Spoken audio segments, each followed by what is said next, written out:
배에서 흘러나오는 생수의 강, 오늘 함께 나눌 말씀의 제목입니다. 우리나라 추석이 바로 지났죠. 이렇게 추수감사절이 있습니다. 또 미국에도 11월 중에 추수감사절이 있습니다. 잔치죠. 한 해를 정리하며 햇곡식으로 햇과일로 먹기도 하고 마시기도 하고, 그리고 하나님께 영광을 돌리는 그런 예식이 되겠습니다. 이스라엘 사람들 가운데서도 이렇게 절기가 있었습니다. 그 절기 중에서 가장 커다란 절기가 세 가지가 있었는데요, 이스라엘 사람들이 만들어 오는 달력을 보면은 평상시에 그냥 농사 짓기 위해서 만든 달력도 있지만은 또 제사 드리기 위해서 만들어 오는 달력이 있었습니다. 그 제사 드리기 위한 달력을 우리가 홀리 캘린더, 성력이라고 얘기를 합니다. 혹시 여러분 이렇게 보시면은 너무 작아서 좀 잘 나오진 않지만은, 제사 지내는 첫 달이 시작되는 때가 6월절입니다. 그래서 6월절로부터 절기가 시작이 됩니다. 그래서 6월절은 무엇을 기념하는 때입니까? 무교병을 먹으면서 어린 양을 잡아서 그것을 문설주에 바르고, 그리고 급히 그 어린 양을 먹고 이집트에서 떠나는 날입니다. 그러니까 우리의 구원의 역사로 말하면 중생, 죄의 나라에서 빛의 나라로 넘어가기 위한 새 출발을 알리는 그런 절기가 6월절입니다. 그러니까 거룩한 달력으로 첫 번째 달에 오는 것이 마땅하죠. 그리고 나서 한 두 달 정도가 지나면 정확하게는 49일, 그래서 77절이라고도 했고요, 50일, 오순절이라고도 했습니다. 순이라는 것은 열을 얘기하거든요. 그러니까 오순 하면은 50일이 지났다. 그래서 오순절이 왔습니다. 오순절은 성령 받는 그런 절기입니다. 예수님께서 6월절 어린 양으로 돌아가셨어요. 그리고 50일째 되는 날 성령께서 오셨습니다. 그래서 120명이 모여서 기도하고 있는 그곳에 성령께서 강림하셨습니다. 그리고 마지막 절기가 초막절입니다. 그 초막절에는 7번째 달 전체를 성별했습니다. 여러분이 우리가 주일을 지키고 있는데요, 구약시대는 안식일이었죠. 그 안식일 날, 그리고 안식달이 있고 안식년이 있습니다. 우리 목사님께서 안식년을 맞이해서 이렇게 휴식하고 계신데요, 안식년은 7년마다 한 번씩, 그 다음에 안식달은 1년에 7번째 되는 초막절이 들어가 있는 달이 안식달이었습니다. 그 초막절 7번째, 그 초막절이 들어가 있는 달을 완전히 성별했습니다. 그래서 7월 1일이 되면 나팔절입니다. 나팔을 불었습니다. 안식이 왔다. 이제 하나님 앞에 예배하는 성별된 달이 시작이 된다. 그리고 정말 안식이 되려면 어떻게 해야 되겠습니까? 죄를 속한 받아야죠. 죄의 짐을 지고서 고나거든 내 마음속에 주 영접하며, 이 죄가 침이거든요. 죄의 삭은 또 사망이거든요. 이 죄 문제를 해결하지 않으면 안식이 없는 거예요. 그러니까 7월 10일 대속제일 욤키푸르라고 얘기합니다. 그 대속제일은 죄산 받는 것입니다. 지성소에 대제사장이 1년에 한 번 들어가는 날입니다. 그리고 온 백성의 죄를 사함받는 날입니다. 죄의 문제가 해결돼야 기쁨이 있지 않겠습니까? 행복이 있지 않겠습니까? 그래서 7월 10일 날 죄를 속죄하고 7월 15일 날부터 21일 날까지 초막절을 가지게 됐습니다. 그 초막절은 느슨하게 초가집을 지어놓고 온 이스라엘 백성들이 다 모이는 겁니다. 예루살렘에 다 모여서 그 초막에서 사는 거예요. 초막에서 살면서 낮과 밤으로 기념하는 게 있는데, 뭐를 기념하느냐 하면 하나님께서 역사 속에서 하나님 백성들에게 얼마나 큰 은혜를 베풀어 주셨는가, 광야에서 40년 동안 우리를 어떻게 보호해 주셨는가, 40년 동안 하나님께서 물을 주셨거든요. 하나님께서 무리바의 반석에서 백성들은 싸움질하고 있는데 그 반석을 깨뜨려서 그곳에서 르비딤에서 하나님께서 바위를 깨트려서 거기서 물을 허락해 주셨거든요. 그러니까 이스라엘 백성들이 사막을 건너는데 물이 없으면 다 죽는 거죠. 물은 생명입니다. 그런데 초막절에 이 물에 대한 기념 행사를 했습니다. 먹는 것도 참 중요하고 다 중요하지만 먹는 것은 안 먹고도 40일 정도 견딜 수 있다고 합니다. 그런데 물은 며칠 못 먹으면, 일주일 못 먹으면 그냥 죽습니다. 그래서 물의 행사를 했는데요, 초막절 7일 동안 지키는 동안 매일 실로암에 가서 실로암 물을 떠다가 그 실로암 물을 성전, 동쪽에서 이제 성전을 들어가게 되면 성전 좌측에 있는 번제단 밑에 갖다 쏟았습니다. 그리고 거기 버드나무를 세워놨어요. 매일 한 번씩 쏟았습니다. 그리고 오늘 말씀 가운데 보면은요, 명절 끝날 곧 큰 날에 그랬습니다. 그러니까 초막절 7번째 되는 날입니다. 초막절 7번째 되는 날에 그날에 해야 될 것이 있습니다. 그날은 물을 7번 길어오는 거예요. 다른 날은 한 번씩 길어왔는데 그날에는 물을 7번 길어와가지고 제단에 쏟고, 그리고 세워놓았던 버드나무 가지, 버드나무, 수양버들 같은 게 어디 자라납니까? 물가에 자라나지 않습니까? 그럼 버드나무를 7일 동안 거기다 세워놨으니까 어떻게 됐겠어요? 버드나무가 바짝 말랐겠죠. 그 버드나무 잎을 다 떼었습니다. 잎이 너무 잘 떨어지겠죠. 바짝 말랐으니까. 그리고 7번 물을 붓고 하나님께 영광을 돌리는 거예요. 하나님 감사합니다. 이 버드나무 같은 인생, 버드나무 가지 같은 인생, 이 인생이 바짝 말랐습니다. 하나님, 그런데 우리를 긍휼을 베풀어 주셔서 광야 40년 동안, 그리고 인생길에서 이 국가의 역사 속에서 우리에게 물 마시게 하여 주신 것 감사합니다. 하나님께 영광을 돌렸습니다. 그리고 미래에 하나님께서 은혜 주셔야 되거든요. 이제 농사를 지어야 되거든요. 기경하려면은요, 비가 와야 되거든요. 이른 비가 먼저 가을에 와야 되거든요. 그리고 봄에 늦은 비가 와야 결실이 되거든요. 하나님, 이른 비와 늦은 비를 허락해 주시옵소서. 이렇게 하나님 앞에 간절한 마음으로 간구하면서 물을 쏟는 물의 축제를 가졌습니다. 초막절 마지막 날, 큰 날, 7번째 되는 날. 그리고 나서 그 예식이 치러지고 난 다음에 안식일을 갔습니다. 7월 22일이죠. 올해로 말할 것 같으면 올해 이스라엘 사람들은 어떻게 지키느냐, 올해 9월 30일부터 7월 6일까지가 초막절 예식이었습니다. 그리고 그 다음 안식일 토요일이 10월 7일입니다. 그런데 10월 7일 날 어떻게 됐어요? 전쟁이 일어났어요. 이스라엘 백성들이 이제 편히 쉬고 그리고 안식일까지 지키려고 그랬는데 그 안식일에 전쟁이 일어났던 것입니다. 참 안타까운 날이죠. 명절 끝날에 그런 전쟁이 일어났으니까요. 그런데 그날에 명절 끝날 7번째 되는 날, 물의 축제를 가진 날, 예수님께서 이상한 행동을 하시는 거예요. 예수님께서 사람 많이 모여 있는데 예수님께서 외쳐서 얘기했다고 그러니까 사람 많이 있는 그 장소에서 주목하라고 예수님께서 말씀하신 것이죠. 지금 물을 붓고 있는 그 물의 예식이 끝나가는 그때 예수님께서 말씀하신 것이 오늘 본문에 적혀 있는 말씀입니다. 37절 말씀, 38절 말씀 같이 한번 읽으시도록 하겠습니다. 명절 끝날 곧 큰 날에 예수께서 서서 외쳐 이르시되 누구든지 목마르거든 내게로 와서 마시라. 나를 믿는 자는 성경의 이름과 같이 그 배에서 생수의 강이 흘러나오리라 하시니.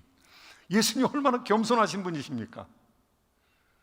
그런데 예수님께서, 그 겸손하신 분께서 그 십자가에 돌아가시면서도 자기 사정을 하나도 얘기하지 않는 그분께서 다른 사람을 보면 저 미친 사람 아니야? 다른 사람을 보면 저렇게 교만할 수가 있어? 이런 말씀을 하셨습니다. 나는 길이요 진리요 생명이니 나로 말미암지 않고는 아버지께로 올 자가 없느니라. 이 말씀을 우리가 그냥 믿고 받아들이니까 감사합니다.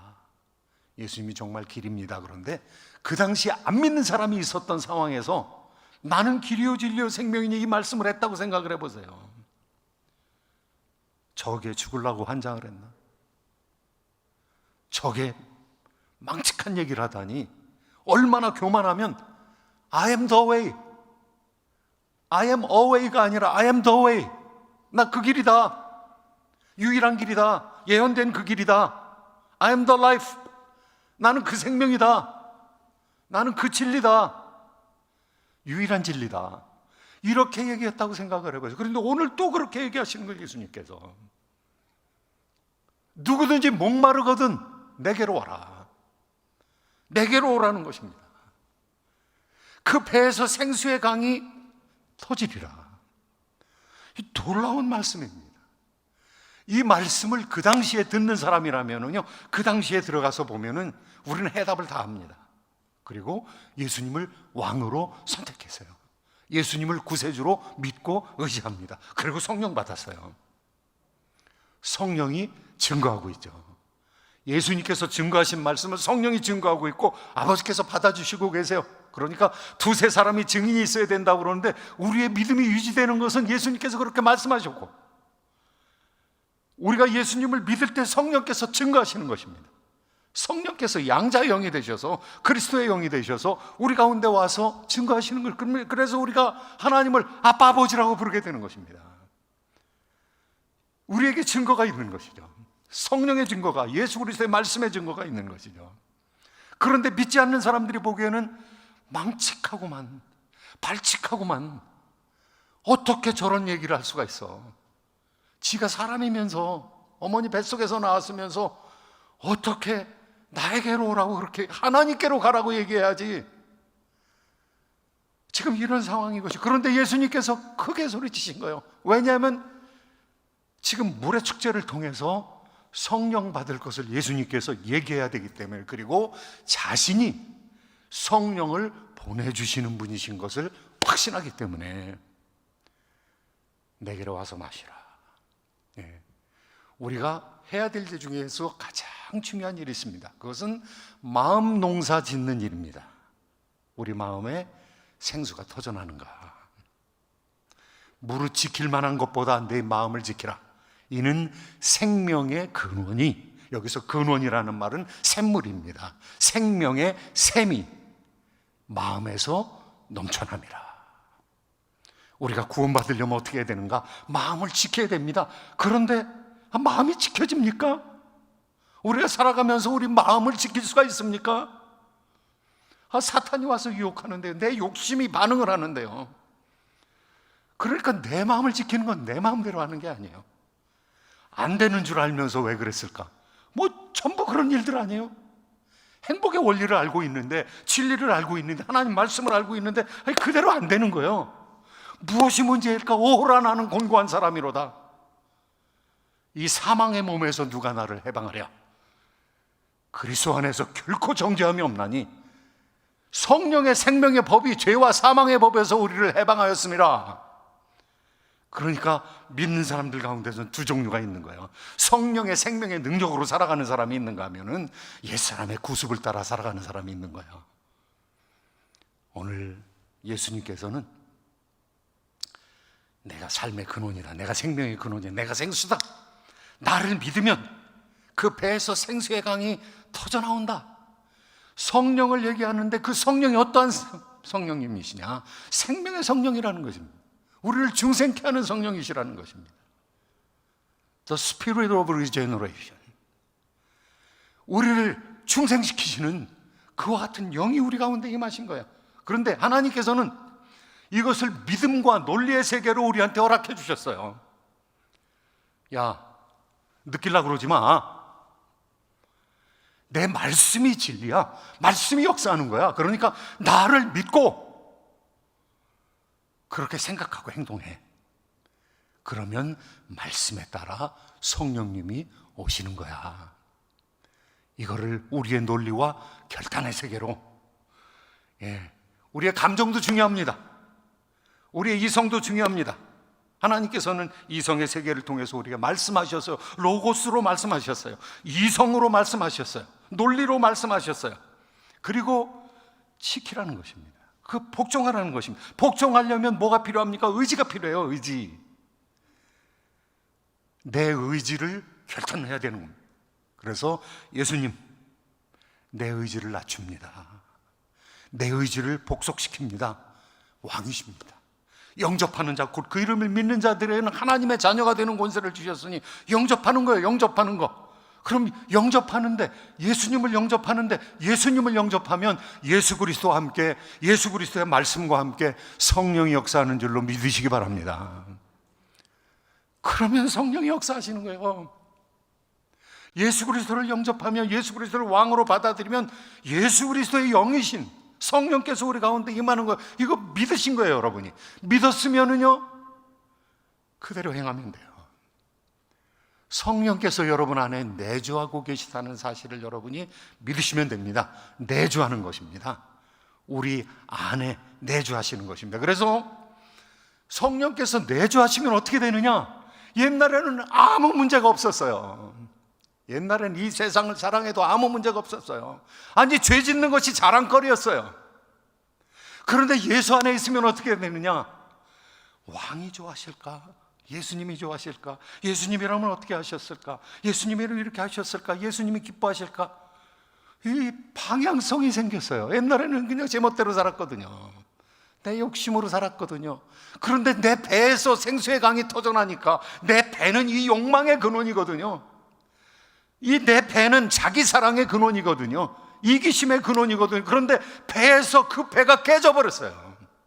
그 배가 금이 나버렸어요. 그리고 거기서 생수의 강이 터져나오기 시작하는 것입니다. 그래서 생수의 강, 예수 그리스도의 기름 부음과 예수 그리스도의 생수의 능력이 우리에게 새로운 방향성을 허락해 주시는 것이죠.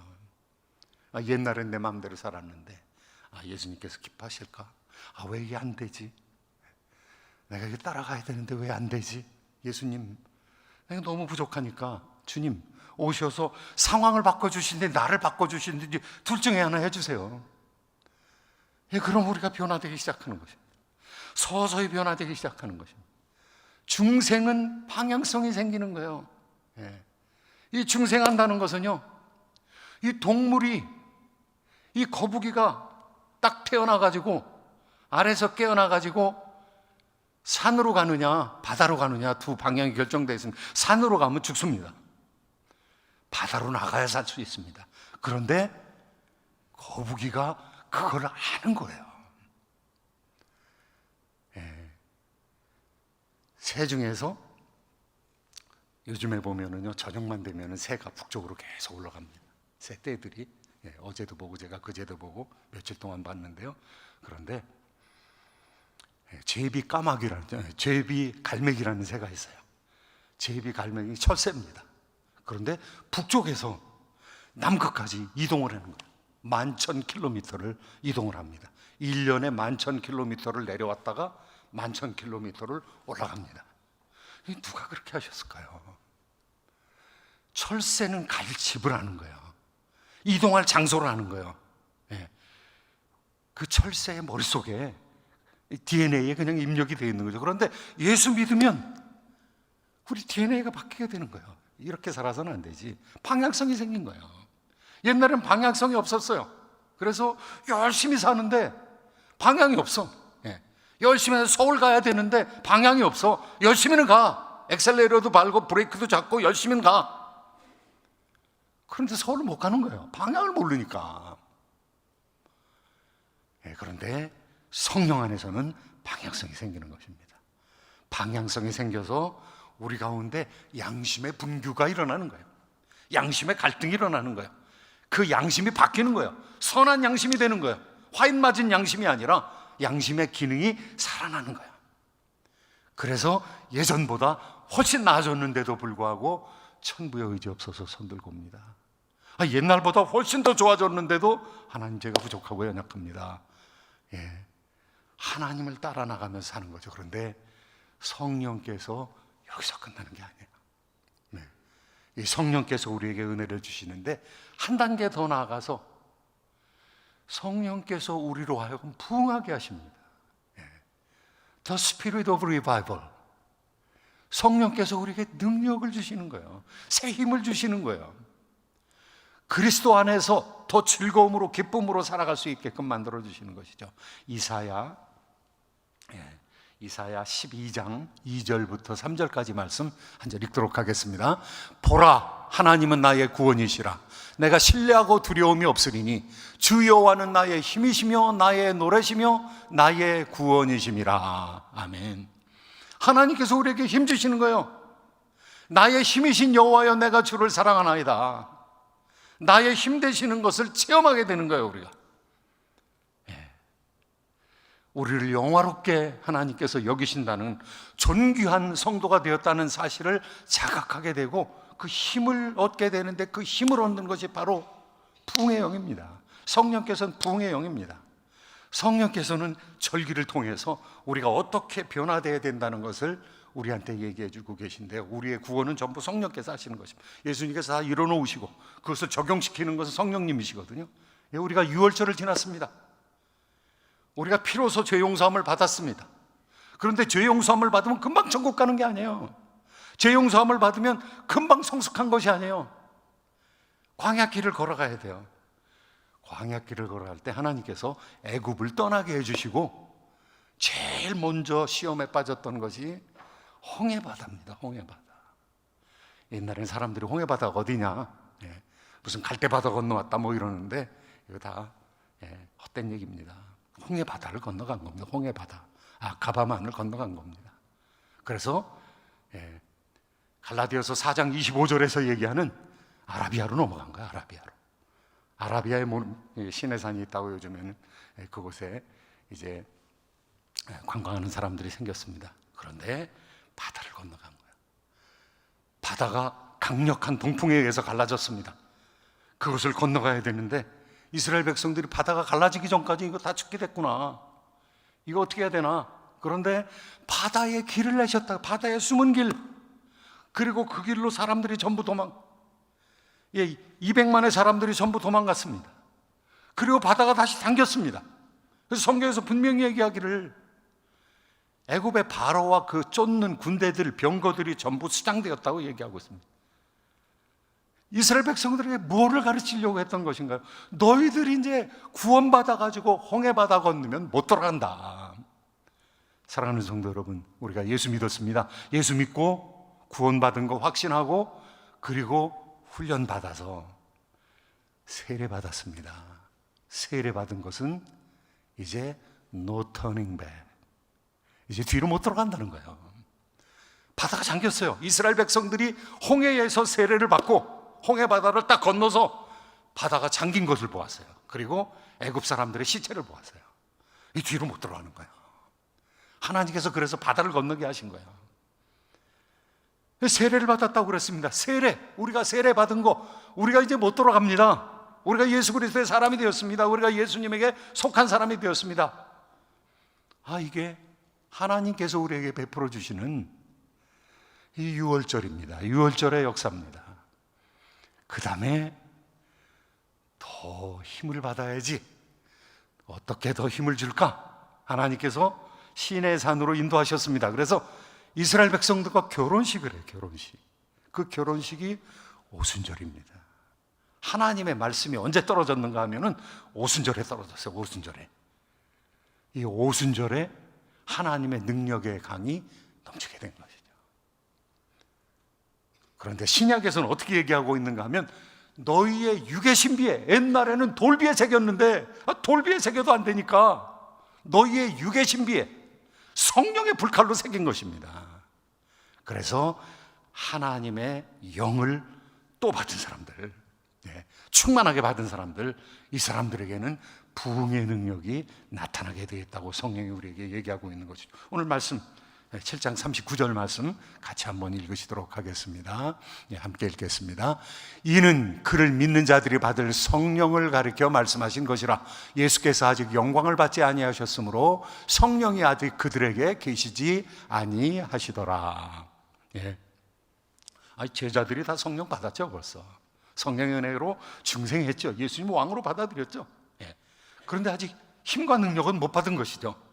왜냐하면 성령 충만함을 덧입어야 되거든요. 오순절 성령 세례를 받아야 되거든요. 오순절 성령 충만함을 받고 난 다음에 이들의 삶이 변화되거든요. 예수님께서 가셔야 주거든요. 예수님께서 40일 동안 함께 계셨습니다. 부활하시고 난 다음에 40일 동안 함께 계시고, 그리고 40일 만에 승천하셔서 하나님 보좌 우편에 앉으셨습니다. 그리고 성령을 보내주시려고 그러니까 너희들이 예루살렘을 떠나지 말아라, 열흘 동안 떠나지 아니하고 기도했습니다.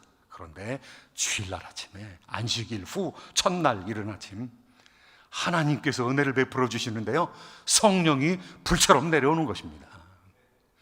성령 충만함을 받았습니다. 그리고 두려움도 없어지고 무서움도 없어지고 담대하게 하나님의 말씀을 전하기 시작하시는 것입니다. 성령께서는 우리에게 충만함의 은혜를 덧입혀 주시기를 원하십니다. 우리가 바라는 것보다, 우리가 기도하는 것보다 훨씬 더 하나님께서 우리를 성령으로 충만케 하시기를 원하시는 것이죠. 그러니까 여러분이 구하시면 됩니다. 회개하고 구하시면 됩니다. 우리가 구하여도 받지 못하는 것은 잘못 쓰려고 구하기 때문에 그러고요, 우리가 구하기만 하면 너희는 구하라, 그리하면 너에게 주실 것이요, 찾으라, 그리하면 찾을 것이요, 문을 두드리라, 그러면 열릴 것이니라 그랬어요. 하나님의 약속이에요. 약속. 성령 충만함은 약속이에요. 그러니까 누구보다도 하나님 편에서 먼저 우리에게 성령 충만함을 덧입히시기를 원하시는 것이죠. 그 충만한 영은 부흥의 영입니다. 우리가 개인적으로 인격이 변할 뿐만이 아니라 능력을 덧입히시는 거예요. 여러분 가운데 이미 그와 같은 은혜를 받아 누리는 사람들이 있어요. 집에서는 설거지하기 싫은데 교회만 나오면은 봉사하는 게 너무 좋다, 재밌다. 저는 요새 노후 대책으로 설거지를 시작했습니다. 저희 아내가 당신 설거지하지 말고 열심히 말씀만 전해. 그러니까 귀찮은 걸로 내가 분심시키지 않을게. 그래서 그냥 20년 동안 제가 설거지 거의 안 하고, 설거지 할 때는 설교용으로 했어요. 설교용. 나도 이렇게 할 수 있다라는 것을 이제. 근데 딱 눈치를 보니까 그게 아니더라고요. 이제 제가 노후 대책을 위해서 꼭 해야 되겠다 생각이 들어서, 이게 뭐 설교용으로 하는 거 아닙니다. 제가 매일 합니다. 매일 그냥 끼니만 먹으면은 제가 딱 일어나서 시작을 합니다. 벌써 한 서너 달 됐어요. 그러니까 뭐 이제 습관이 돼가지고, 뭐 또 제가 좀 성질이 나빠가지고 그냥 더러운 그릇만 있으면 못 견디겠어요. 그래가지고 그냥 해치워 버립니다. 하나님께서 은혜를 주시니까, 성령의 은혜를 주시니까 사람이 변하게 되는 거예요. 봉사하는 게 그렇게 기뻐요. 교회에서 자기 은사를 발휘해가지고 사용하는 게 너무 기뻐요. 말씀 전하는 거. 저는 뭐 설교를 제가 잘한다는 게 아니에요. 말씀 전할 때는 내가 울어요. 말씀 전하기 위해서 준비하면서 울어요. 왜냐하면 나한테도 감동이 되니까. 하나님께서 새로운 말씀으로 깨닫게 해주니까. 그러니까 목사님 사역하시는 얼마나 수고가 많으세요. 그러면 나는 무지 좋은데, 이거 얘기하면 또 힘이 안 드는 줄 알고 기도 안 할까 봐. 뭐 그냥 할 만합니다, 그냥 이러죠. 그죠? 그래야 또 계속 기도해 주시잖아요. 그런데 이렇게 좋은 게 하나님 말씀 연구하고 사례비 받고 하나님 말씀 전하면서 또 기뻐하고 즐겁고, 이 하나님께서 주시니까, 하나님께서 주신 힘으로 봉사하면은요, 교회 봉사가 너무 즐거운 거예요. 성도들 위해서 봉사하는 게 너무 중요한 거예요. 그리고 더 중요한 것은 은사에 따라서 성령께서 주시는 은사에 따라서 봉사할 수가 있는데, 더 중요한 건 내가 변한다는 거예요. 내 인격이 변화된다는 거예요. 성령의 능력은 기적을 행하는 능력도 있지만은 더 중요한 것은 내가 예수의 인격으로 변한다는 거. 사랑과 희락과 화평과 오래 참음과 자비와 양성과 충성과 온유와 절제와 이와 같은 것들이 완벽하진 않지만 계속 나타나는 거예요. 성령의 생수의 샘이 우리 가운데서 터지면 그렇게 된다는 거예요. 물이 안 흐르면 어떻게 됩니까? 냇가에 물이 안 흐르면. 제가 어려서 가물었을 때 냇가에 가보면은요, 물이 안 흐를 때 그때는 뭐 쓰레기도 있고요, 지저분한 것도 있고. 그런데 홍수 나면 다 해결됩니다. 아무것도 없어요. 홍수 끝나고 가면 뚝뚝 무너졌어요. 뚝뚝. 아무것도 없어요. 깨끗해요.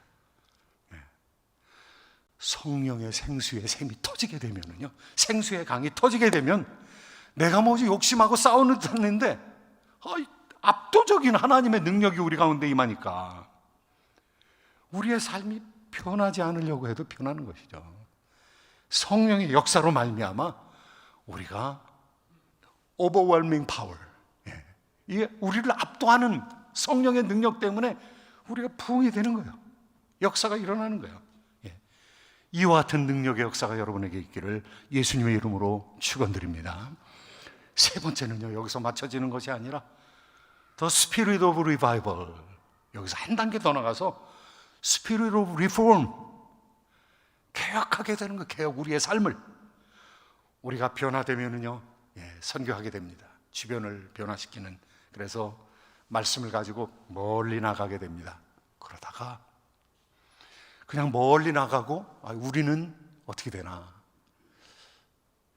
이 레슬리 뉴비긴이라는 사람이 인도 선교사입니다. 30년 동안 인도 가서 선교를 했어요. 선교하고 돌아보니까 영국이 선교지가 됐어요. 영국에 교회 나가는 사람이 5% 이하로 된 거예요. 영국에 있는 교회 건물들 이런 거를 그냥 딴 종교 사람들이 사고, 또 그냥 사교하고 술 먹고 뭐 이런 대로 그냥 팔아버리게 되는 거예요. 얼마나 가슴 아팠습니까? 그런데 성령께서 오시면 어떻게 되느냐? 우리의 생각이 바뀌는 것이죠. 사고가 바뀌는 거죠. 세계관이 바뀌는 거죠. 그리고 우리의 삶을 개혁해가는 거예요. 이 개혁, 이 교회가 어떤 교회입니까? 이 교회 목사님 그리고 여러분, 개혁교회입니다. 개혁교회. 개혁주의 신앙을 가지고 있는 교회입니다. 그러니까 세상과 싸우는 교회예요. 전투적인 교회예요. 그냥 우리 잘 먹고 잘 사는 것으로 끝나는 교회가 아니에요. 성령 받으면 어떻게 되느냐? 개혁적인 마인드를 가지게 되고, 한 번 개혁된 교회는 영원히 개혁하는 교회가 되는 거예요. 계속해서 우리의 삶을 개혁하는 거예요. 그런데 생각이 있어야 될 거 아니에요. 그 생각을 주시는 분이 성령님이십니다. 오늘 말씀 가운데 보면은요, 요한복음 7장 41절 42절 말씀, 생각이 바뀌어졌어요.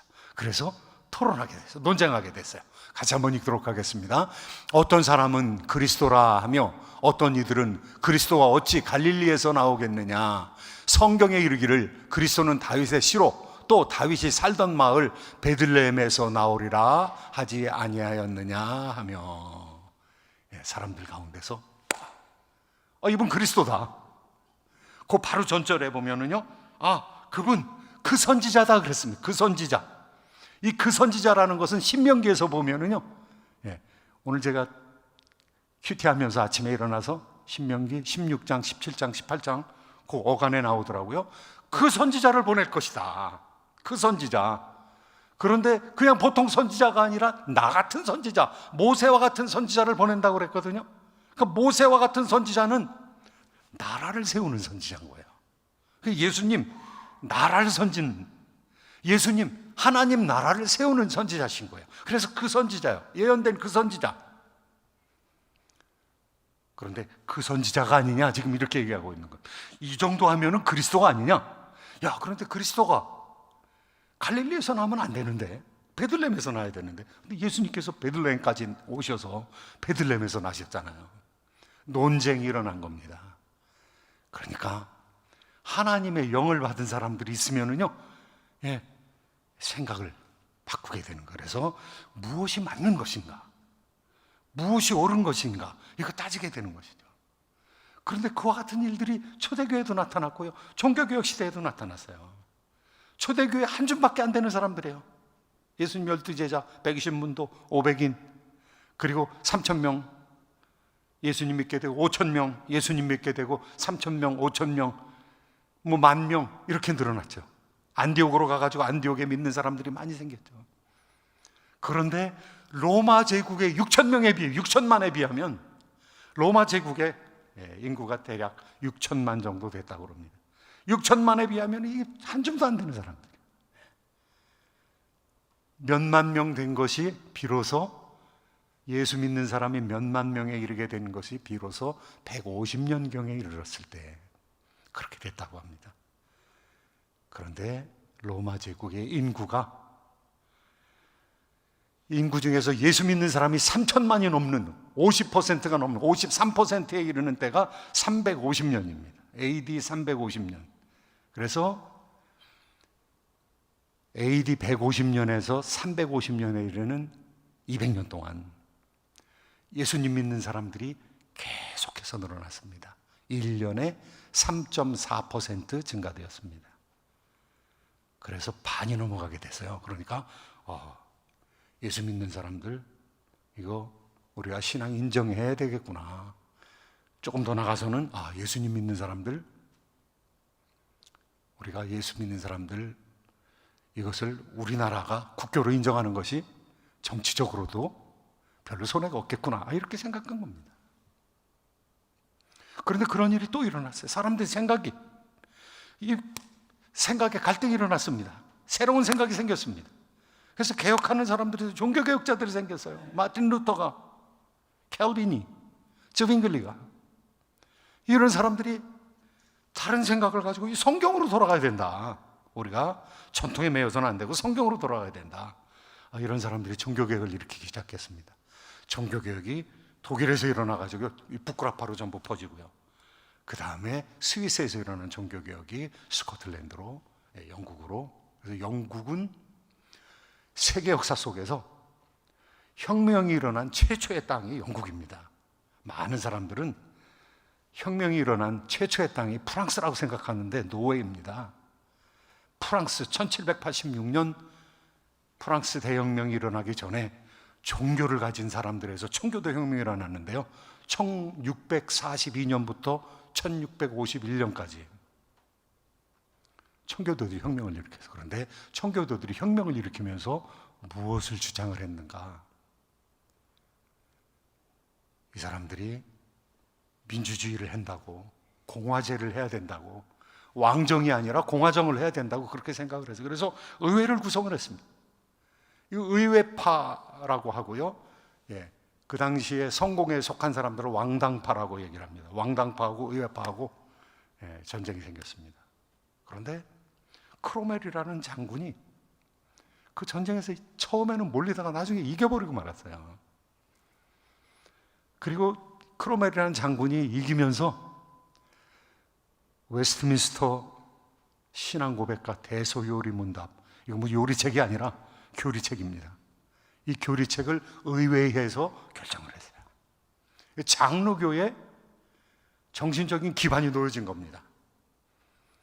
그리고 카톨릭으로 돌아가지 않겠다. 1688년에 명예혁명을 통해서 이런 민주제도를 계속 유지시키기로 작정을 했습니다. 미국에 사람들이 들어오기 시작할 때가 언제입니까? 1620년. 그때 들어온 사람들이 누구입니까? 청교도들입니다. 청교도들이 들어와서 1776년에 미국이 독립이 됐어요. 미국이 독립이 될 때 세계 최초로 왕이 없는 나라, 민주주의 국가, 국민이 주인이 되는 나라. 미국은 위대한 나라입니다. 개신교도들에 의해서 기초가 놓아진 그런 나라인 거죠. 바로 저와 여러분이 속해 있는 이 장로교 전통 속에 민주주의 사상이 들어가 있는 거죠. 그리고 근검 절약을 기본으로 하는 지금의 자본주의와는 다른 금욕적인 자본주의가 바로 켈빈주의자들에 의해서, 개혁주의 성도들에 의해서 생기게 된 것이죠. 개혁하는 교회. 지금도 우리가 어떻게 하면 우리 자신을 개혁할 것인가 한번 생각해 봐야 되는 것이죠. 지금 LA를 관통해서 LA 강이 흐르고 있습니다. 언젠가 얼마 전에 한 2달 전에 샤또 갤러리라는 곳에서 그 강에서 나온 쓰레기 같은 것을 가지고 미술전을 하는 걸 제가 가서 보았습니다. 그런데 철로 만든 새를 51마리를 만들어 놨어요. 그래서 왜 51마리냐 그랬더니 이 LA 강 길이가 51마일이라는 거예요. 그래서 그렇게 마일 수대로 새를 만들어 놨다 이렇게 얘기하는 거 보았습니다. 대한민국의 중심을 흐르는 강, 한강입니다. 한강. 그런데 한강이 어디서 시작되느냐? 여러분, 한강의 시작점에 가보셨습니까? 샘에서 시작됩니다. 샘에서. 검룡소라는 샘입니다. 제가 태백까지 가서 그 근처에 갔는데 거기 들리질 못해서 시간이 없어서 언젠가 가면은 검룡소에 내가 꼭 좀 가보고 싶다라는 생각이 들었는데요. 거기 바위가 깨어지면서 거기서 샘물이 솟아나기 시작합니다. 그래서 검룡소에서 수백 킬로를 흘러서 한강 하구에까지 미치게 되는 것이죠. 작은 샘에서 생명의 시작이 있는 것입니다. 예수 그리스도께서 각 개인에게 생명의 샘을 터지게 해주셨어요. 그래서 이 샘에서 넘치는 물이 흘러서 나라를 적시게 되는 것이죠. 사랑하는 성도 여러분, LA 동편에 있는 이 샘물이 터진 나성 한인교회를 통해서 생명의 샘이 LA를 적시고 남가주를 적시고 세계를 적시는 역사가 있기를 예수님의 이름으로 축원드립니다. 우리의 마음을 한번 보시면서 여러분 한번 같이 기도하시겠습니다.